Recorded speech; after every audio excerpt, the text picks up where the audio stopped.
algo foi detectado durante a missão Artemis II. E de acordo com todos os instrumentos, mapas e conjuntos de dados acumulados ao longo de 53 anos de ciência lunar, aquilo não deveria existir. A tripulação viu com os próprios olhos.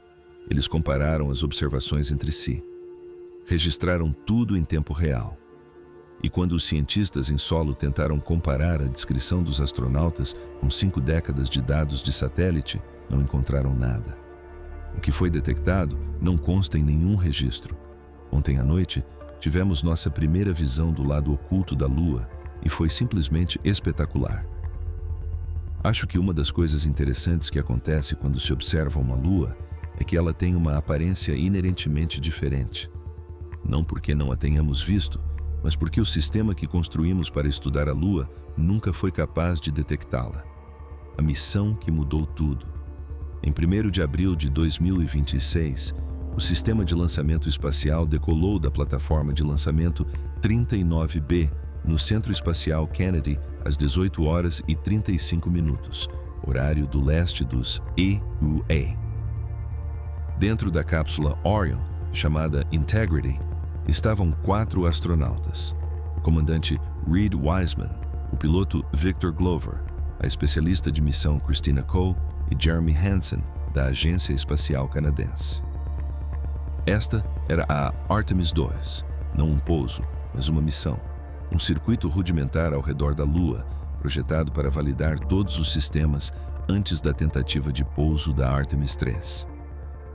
A trajetória era um caminho de retorno livre, moldado inteiramente pela gravidade, levando a espaçonave ao redor do lado oculto da Lua e de volta à Terra, sem a necessidade de propulsão adicional significativa. Limpo, eficiente e precisamente planejado. O que não estava previsto era o que a tripulação estava prestes a ver. As partes mais escuras simplesmente não estavam no lugar certo, e algo nelas parecia diferente da Lua que eu estava acostumado a ver. E, de fato, quando acessamos nossas informações de localização lunar, a correspondência foi nítida e concluímos: aquele era o lado oculto. Por mais de 5 décadas, desde a Apollo 17 em dezembro de 1972, nenhum ser humano havia viajado à Lua. Tudo o que sabíamos sobre a superfície lunar nesse período vinha de instrumentos orbitando a centenas de quilômetros acima dela.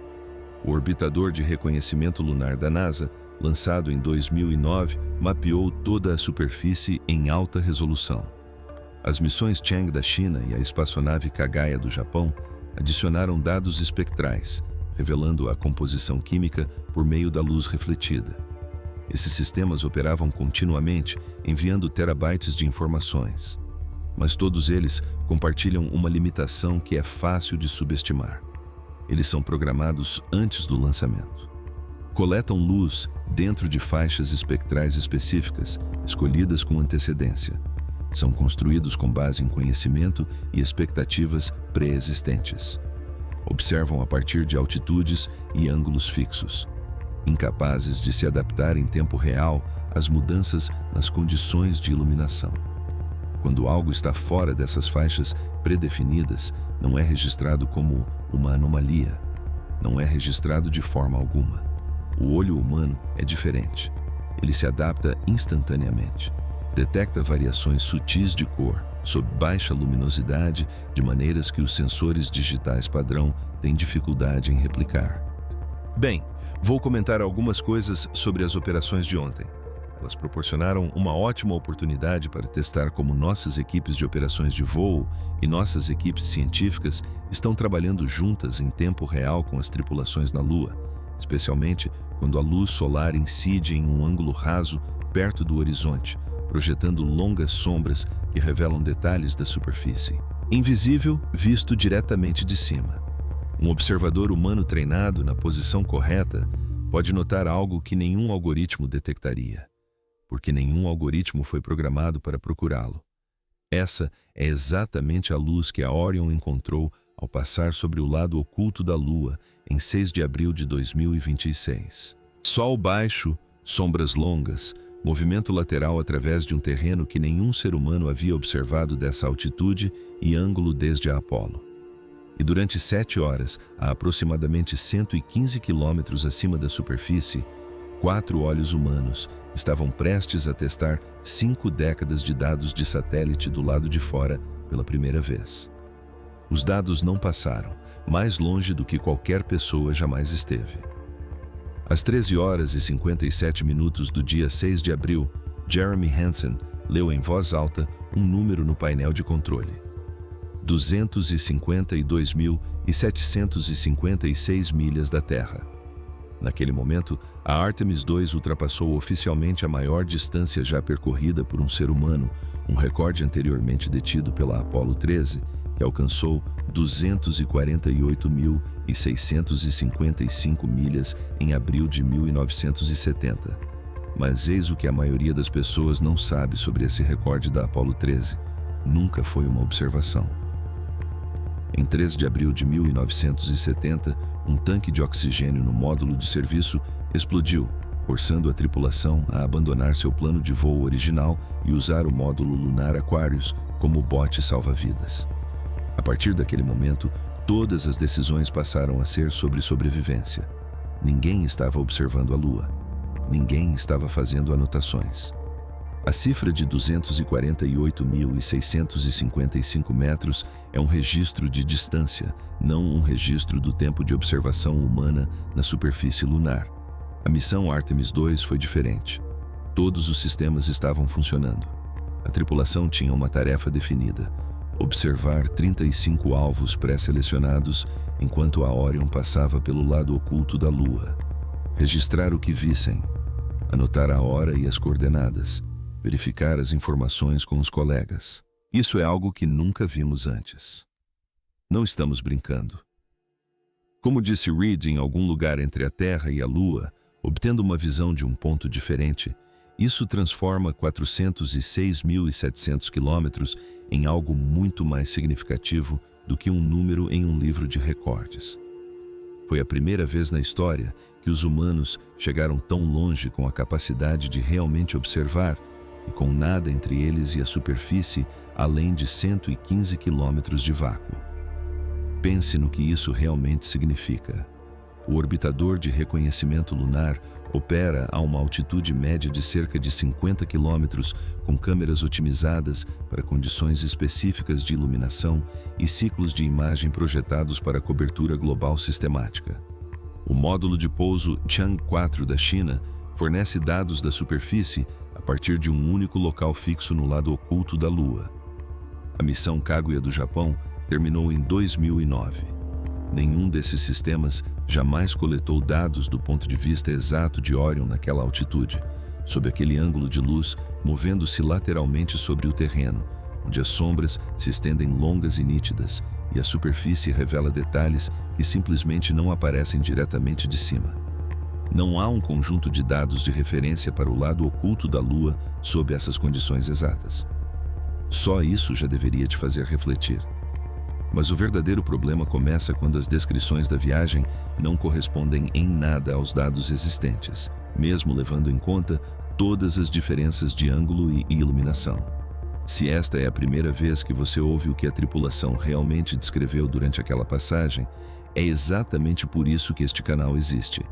Inscreva-se, porque o que vem a seguir é a parte que a NASA ainda não explicou oficialmente. Cores que não deveriam estar ali. A equipe trabalhou metodicamente em sua lista de alvos: bacias de impacto, bordas de crateras, regiões geologicamente significativas, 35 locais pré-selecionados, cada um com coordenadas registradas e referência espectral a partir de dados existentes. Em cada um deles, observaram, registraram e capturaram imagens. Vimos alguns lugares incríveis: a Terra se pondo e nascendo, o Sol se escondendo atrás da Lua e reaparecendo, e todos os fantásticos fenômenos cósmicos.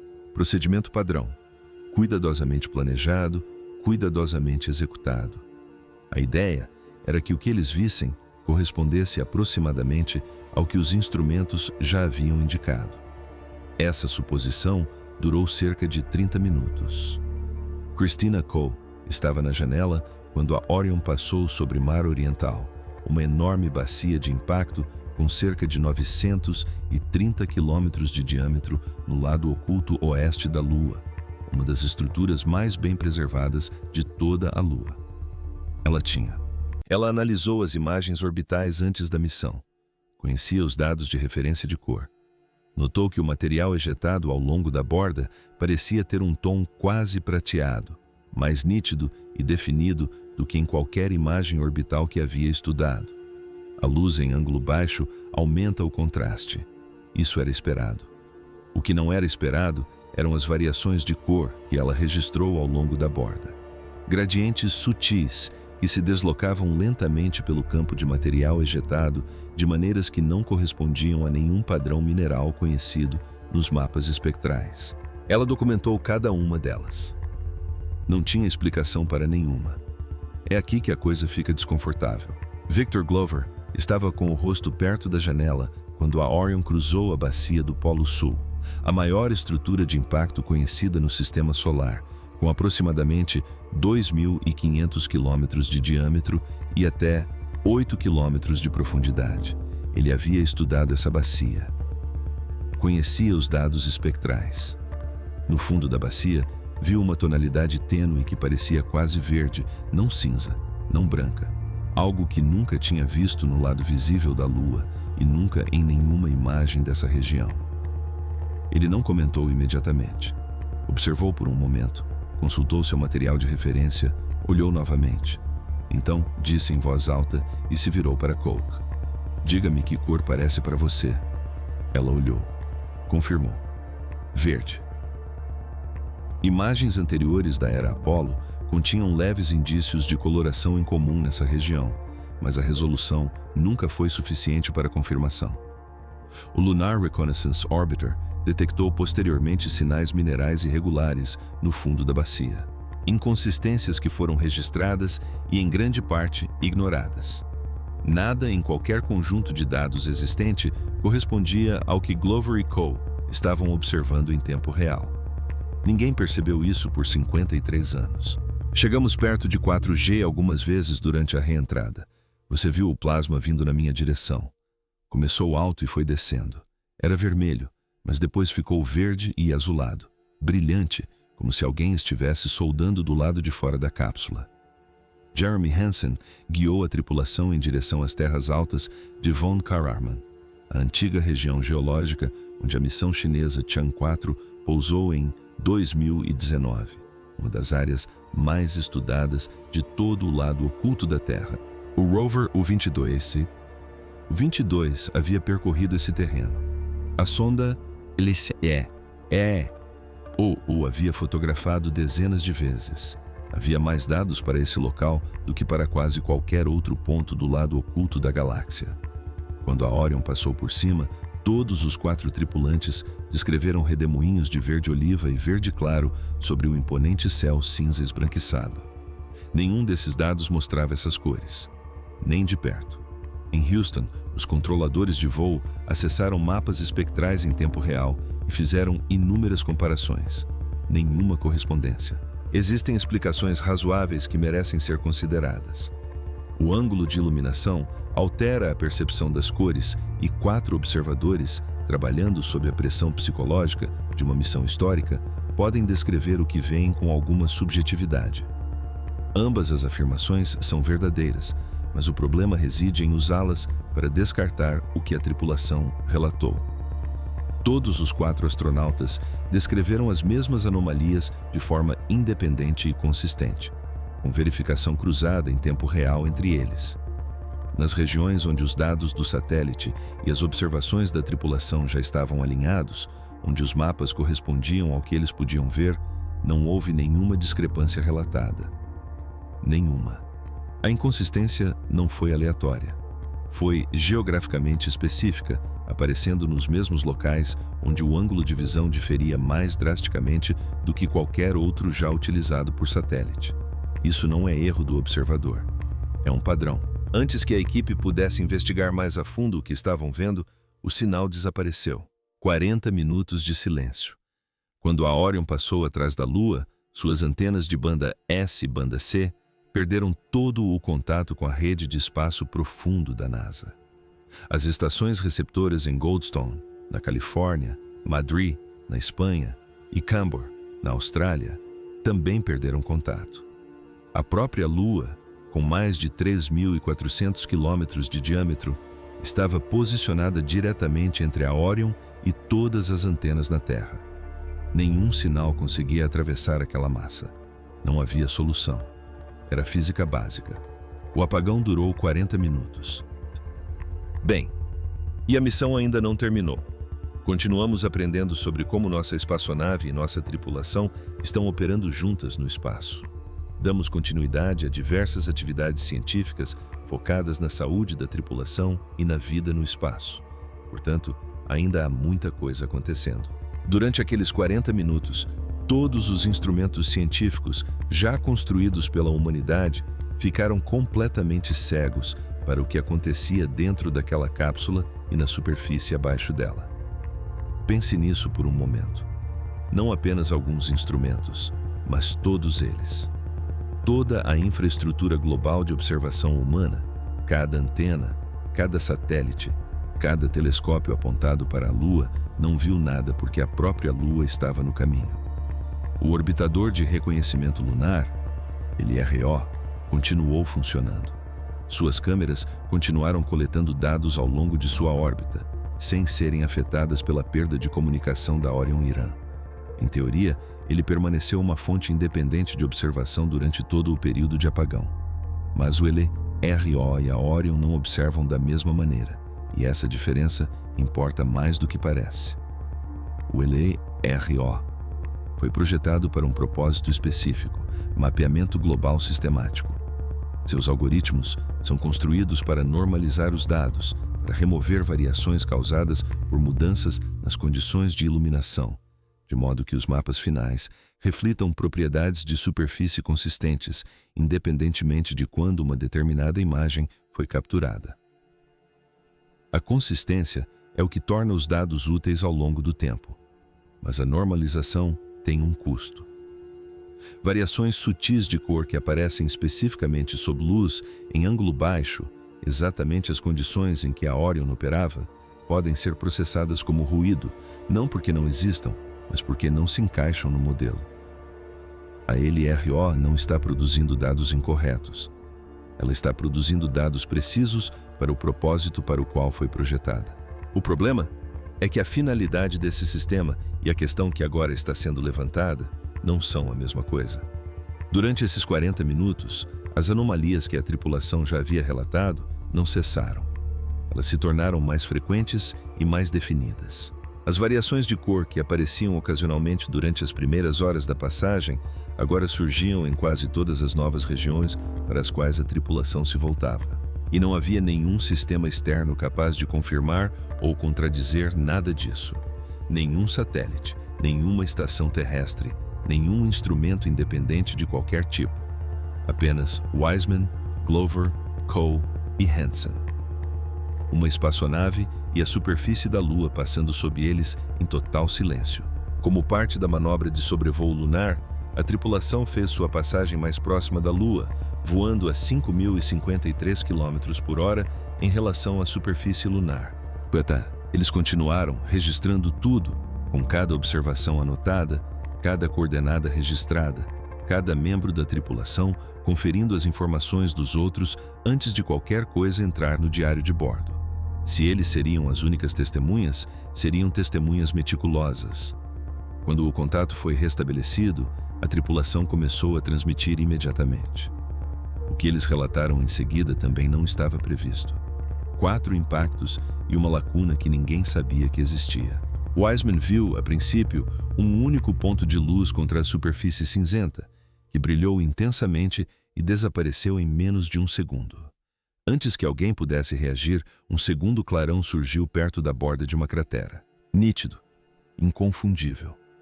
Hansen o descreveu. Glover tentou estimar o brilho. Coe registrou a hora e as coordenadas. Em seguida, mais 2 impactos ocorreram durante o apagão, testemunhados apenas pela tripulação, sem possibilidade de verificação externa naquele momento. 4 impactos de meteoritos em uma única hora, observados diretamente por testemunhas humanas no lado oculto da Lua. algo inédito na história da exploração espacial. Cada um registrado, cada um capturado pelos sistemas de imagem de alta velocidade a bordo da Orion. 4 eventos independentes, verificados independentemente por 4 membros da tripulação. A reação em Houston foi de entusiasmo genuíno. Eram dados raros, mas, em meio a esse entusiasmo, uma questão técnica começava a surgir, uma questão que ninguém havia levantado ainda. E quando finalmente foi levantada, a resposta não foi nada agradável. O orbitador de reconhecimento lunar monitora impactos não por meio de sua câmera principal, mas por meio de um sistema de processamento de dados que detecta novas crateras, comparando imagens da mesma região capturadas em momentos diferentes. Ele confirmou centenas de novas crateras no lado visível da Lua nos últimos anos. Telescópios terrestres complementam essa informação rastreando os flashes de impacto na borda escura da Lua, onde a luz solar não interfere. Mas o lado oculto nunca é visível da Terra. E o sistema de comparação da LRO opera com ciclos de imagens programados, não com observação contínua em tempo real. Durante o intervalo de 1 hora em que esses 4 impactos ocorreram, não havia nenhuma passagem de imagem programada sobre essas regiões específicas. Isso não é uma falha. É um problema de probabilidade e cobertura. Mas eis o que isso realmente significa. Todo o sistema global de monitoramento de impactos no lado oculto da Terra depende da programação orbital de um único satélite.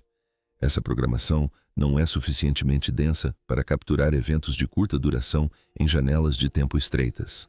Esses 4 impactos não passaram despercebidos por serem pequenos demais. Passaram despercebidos porque ninguém estava observando aquele ponto exato naquele momento exato. E ninguém percebeu isso por anos. Talvez décadas. Quantos impactos ocorreram no lado oculto da Lua desde que a LRO iniciou suas operações sem serem registrados por nenhum instrumento? Essa não é uma pergunta hipotética. Ela afeta diretamente os modelos de frequência de impacto usados para avaliar o risco na superfície lunar. Os mesmos modelos que atualmente orientam o planejamento dos 3 pousos rudimentares da Artemis perto do Polo Sul lunar. Se os dados estão incompletos ali, onde mais estão incompletos? Luz que os satélites nunca capturaram. Às 20h35 do dia. 6 de abril, o Sol desapareceu atrás da borda da Lua, como visto das janelas da Orion. Por quase 1 hora, a tripulação testemunhou um eclipse solar total que ninguém na Terra pôde ver. Um evento visível apenas de sua posição precisa no espaço. Glover descreveu a coroa solar se expandindo ao redor do disco amarelo escuro da Lua. A coroa, a camada mais externa da atmosfera solar, normalmente oculta pelo brilho intenso do Sol, tornou-se visível como um halo tênue que se estendia por milhões de quilômetros no espaço.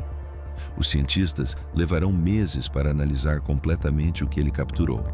Mas a coroa não foi o que impressionou a tripulação.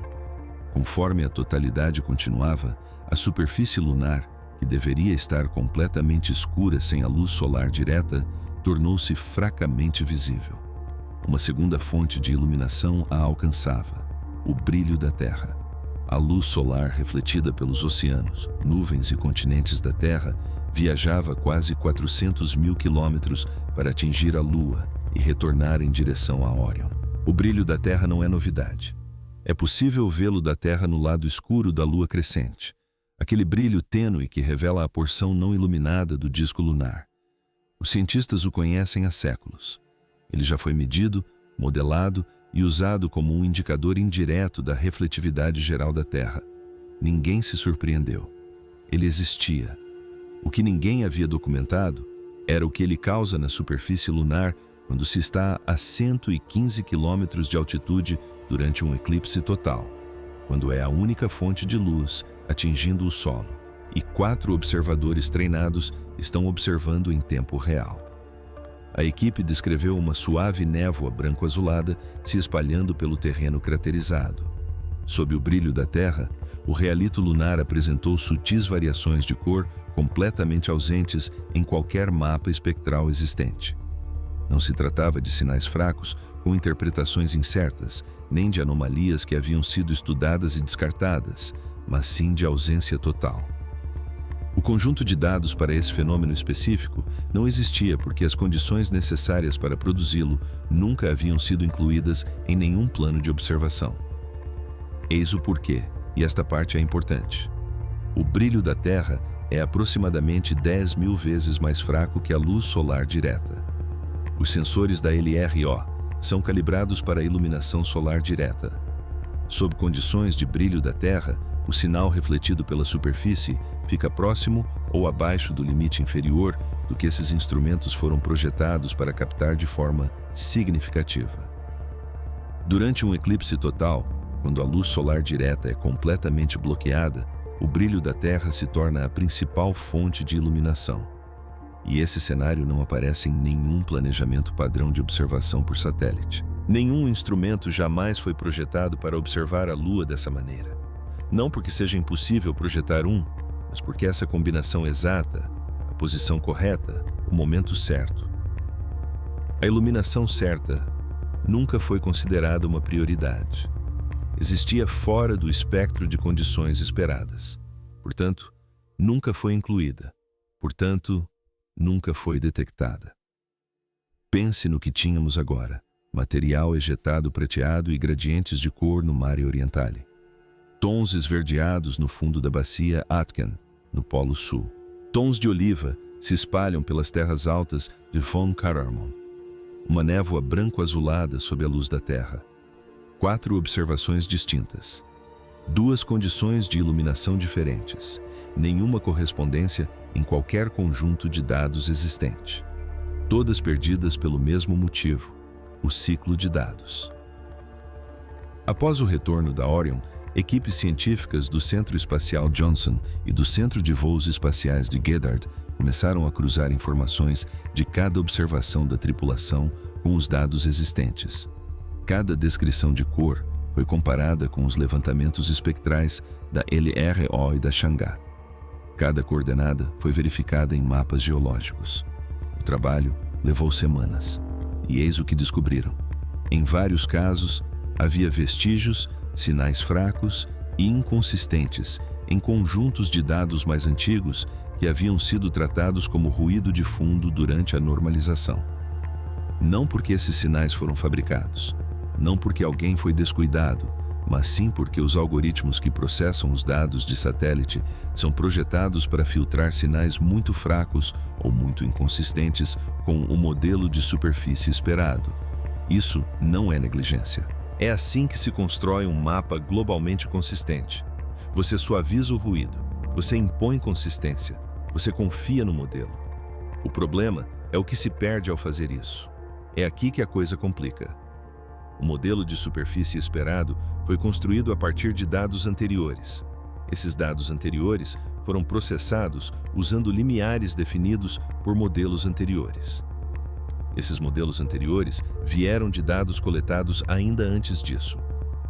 O sistema se refinou ao longo de décadas, tornando-se mais consistente, mais preciso, mais coerente internamente. Cada geração de dados era comparada à geração anterior, e constatou-se que havia concordância.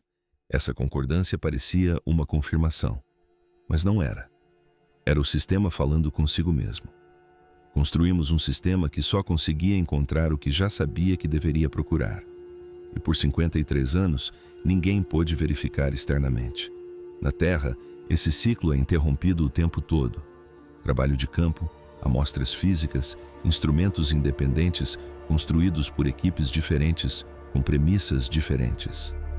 Um cientista que chega a um local e vê algo inesperado e imediatamente muda o que está medindo. Esse tipo de verificação externa é tão fundamental para o funcionamento da ciência que raramente precisamos nomeá-la.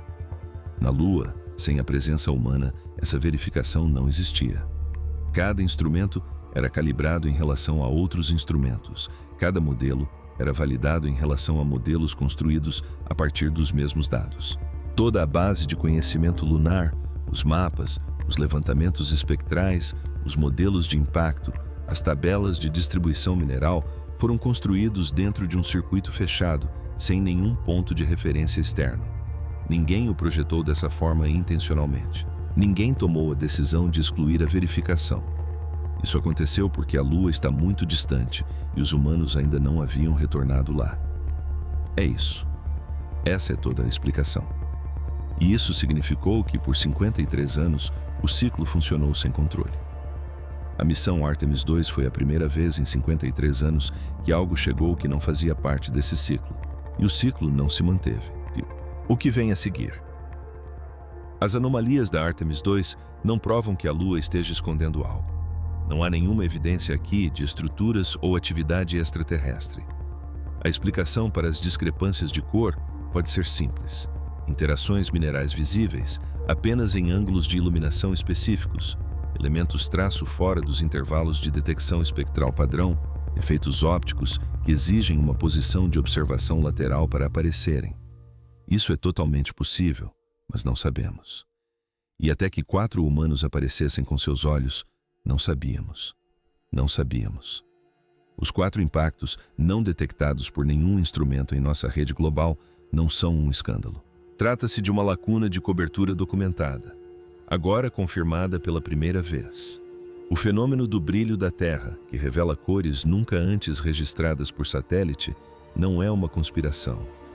É um limite de medição que nunca foi percebido porque as condições que o expõem nunca fizeram parte do plano de observação. Os detritos prateados, o fundo verde da bacia, os redemoinhos verde-oliva, a névoa branco-azulada. Cada um pode ter uma explicação racional à espera de ser encontrada. Mas encontrar essas explicações exigirá a atualização de modelos que atualmente não as contemplam. Modelos que estão sendo usados agora mesmo para planejar pousos rudimentares da Artemis III perto do Polo Sul lunar. Modelos que indicam aos planejadores da missão onde é seguro pousar. Modelos que foram construídos com base em instrumentos que nunca foram testados por um observador independente a essa distância, sob essas condições e nessas regiões. Agora sabemos que esses modelos têm lacunas. Lacunas específicas, documentadas e confirmadas geograficamente, registradas em diários de bordo, verificadas por 4 membros da tripulação e agora nas mesas de analistas do Centro Espacial Johnson, que estão trabalhando em décadas de dados arquivados em busca dos sinais que a normalização silenciosamente removeu. O processo de atualização do que pensávamos saber sobre a Lua já começou. Levará anos. A Artemis II não revelou uma conspiração. Revelou algo mais consequente, um problema de verificação que existiu por 5 décadas sem que ninguém tivesse as ferramentas para encontrá-lo. O mapa da Lua em que nos baseamos é um mapa da Lua sob as condições para as quais nossos instrumentos foram construídos. Nunca foi um mapa completo. Simplesmente não tínhamos como saber disso até que alguém aparecesse e o observasse de fora. Essa distinção muda tudo o que vem a seguir. O que a Artemis III está procurando agora, quais instrumentos as missões futuras precisarão levar, quais perguntas valem a pena serem feitas novamente, com olhos humanos em vez de algoritmos predefinidos. A tripulação da Artemis II não apenas viajou mais longe do que qualquer outro ser humano na história e voltou para casa com registros para arquivar. Eles estiveram fora de um sistema fechado pela primeira vez em 53 anos e viram algo que o sistema silenciosamente não havia detectado durante todo esse tempo. Algo foi detectado durante a Artemis II. Não deveria estar lá. Não de acordo com os dados que passamos 53 anos construindo e nos quais confiamos. E a pergunta mais importante não é o que era. A questão mais importante é o que mais os dados deixaram de fora durante todo esse tempo, silenciosamente filtrado por sistemas que nunca foram projetados para detectar suas próprias limitações e nunca tiveram motivo para tentar. Será que a Artemis III voltará para descobrir? Essa missão já está em fase de planejamento e os alvos de observação estão sendo revisados neste momento à luz do que a Artemis II relatou.